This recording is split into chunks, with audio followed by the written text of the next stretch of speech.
Alors, la question peut se poser. C'est vrai qu'on voit que la croissance française en 2017 était très forte, hein, avec 2,3%, suite à plusieurs années de croissance très mauvaise. Donc c'était effectivement un vrai facteur de rebond.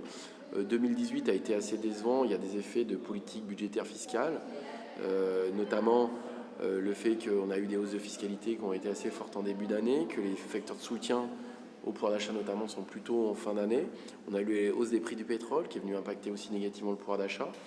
À ça s'ajoute plutôt un ralentissement de l'économie mondiale. Dans beaucoup finalement d'économies, on est plutôt en haut de cycle et on est dans une phase de ralentissement.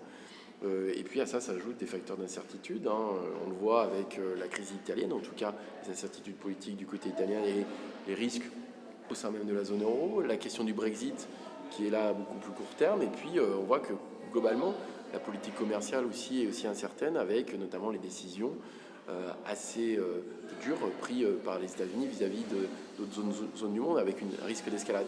Donc c'est vrai que l'environnement international est beaucoup moins porteur que l'année dernière. Et puis une politique budgétaire pour 2018 notamment, qui n'a pas été favorable en début d'année et qui le sera qu'en fin d'année.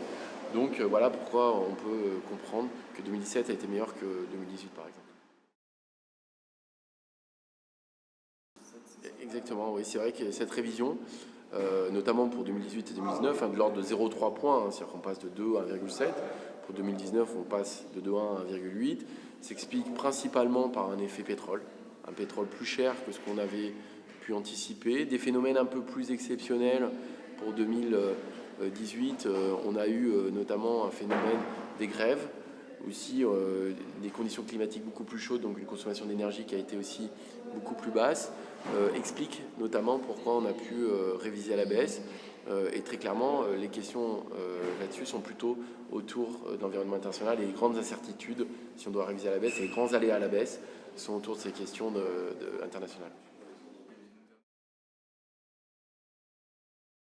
Alors, on peut essayer d'établir des scénarios de diffusion d'une crise italienne. Alors, le problème, c'est quel est l'ampleur de la crise. C'est-à-dire qu'on voit bien qu'il y a un bras de fer qui est politique sur la question budgétaire. C'est-à-dire, est-ce qu'il y aura une révision budgétaire aujourd'hui de ce qui est proposé par l'Italie? Quelle va être l'interprétation des marchés? C'est-à-dire, est-ce qu'il y a un risque de dérapage des taux d'intérêt italiens?